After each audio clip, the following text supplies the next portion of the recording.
Hello everyone, and welcome back to our reading of I Live in Your Basement. Chapter 5. Let's get started. I woke up early the next morning. I sat up, feeling alert, refreshed. Before I even stood up, I knew I was a lot better.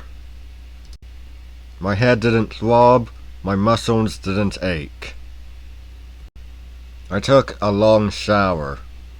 The water felt so crisp and sharp on my skin. I was drying myself when I realized I no longer had the bandage on my head. I spotted it on the floor by my bed. I guessed it had fallen off during the night. Stepping up to the medicine chest mirror, I checked out the damage. Not too bad. I had an ugly purple bruise on my right temple. It had swelled up like a giant mosquito bite. But the rest of my head had its normal shape. I winked at myself. My eyes seemed sharp and clear. I let out a loud cheer. My throat didn't hurt. I was so happy to be feeling strong again. I pulled on a pair of baggy jeans and a sweatshirt, and I hurried down to the kitchen for breakfast. "Don't run in the kitchen like that," Mom warned. "You'll bang into the counter and break your kneecap." Kneecap? That was a new one. "I'm starving," I cried. I poured myself a big bowl of my favorite cereal combo, Frosted Flakes and Corn Pops, all mixed together. I grabbed a spoon and began gobbling hungrily.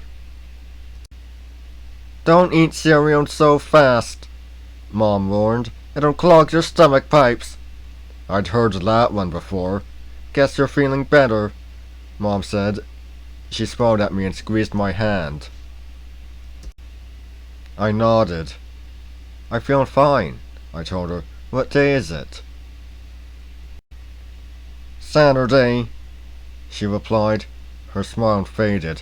"I'm glad you're feeling better, but I want you to stay in today." "You always want me to stay in," I grumbled. "You're still weak," she said. "You might faint and hit your head on the sidewalk." "I'll stay in," I promised.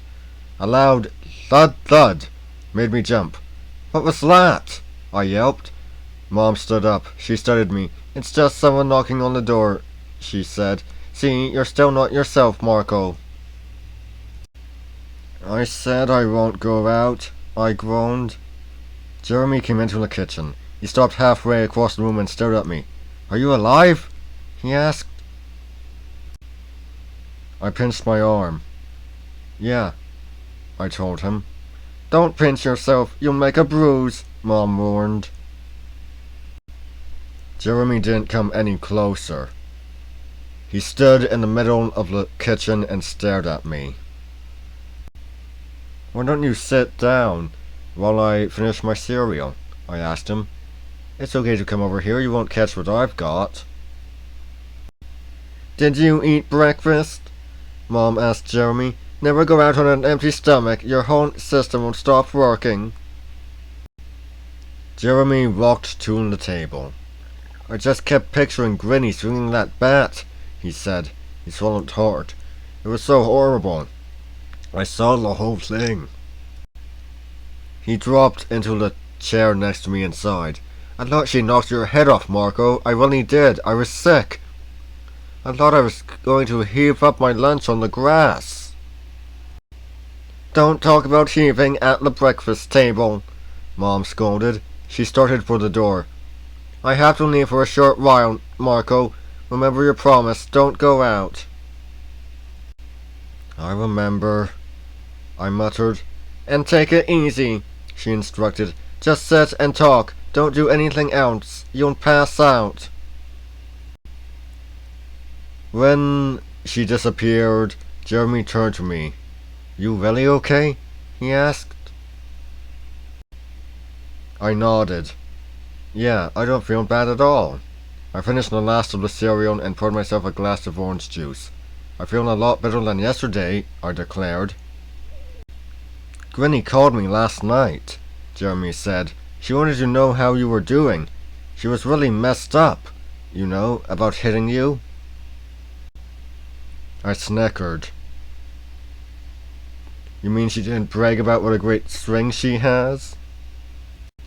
No way, Jeremy insisted. Well, it wasn't her fault, I said. I ran right into her bat. It was a real smooth move. We talked about the accident for a while longer. Then I asked Jeremy if he wanted to feel the purple bump on the side of my head. Hey, no way, he cried, making a sick face. I knew that would gross him out. He helped me put away the breakfast stuff. What do you want to do? I asked him. Your mom said you can't go out, Jeremy reminded me. So we'll stay in, I replied. Want to play pool? He suggested. We have a pool table in our basement.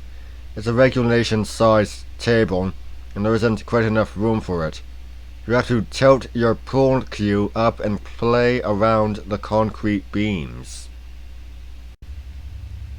Yeah, I'll play you, I agreed. He's a much better pool player than I am, but sometimes I get lucky and beat him.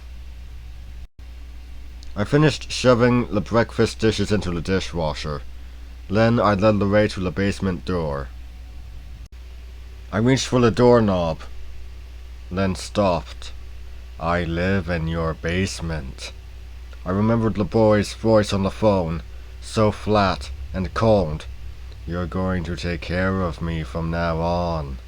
I live in your basement. His words came back to me. They made me hesitate at the door.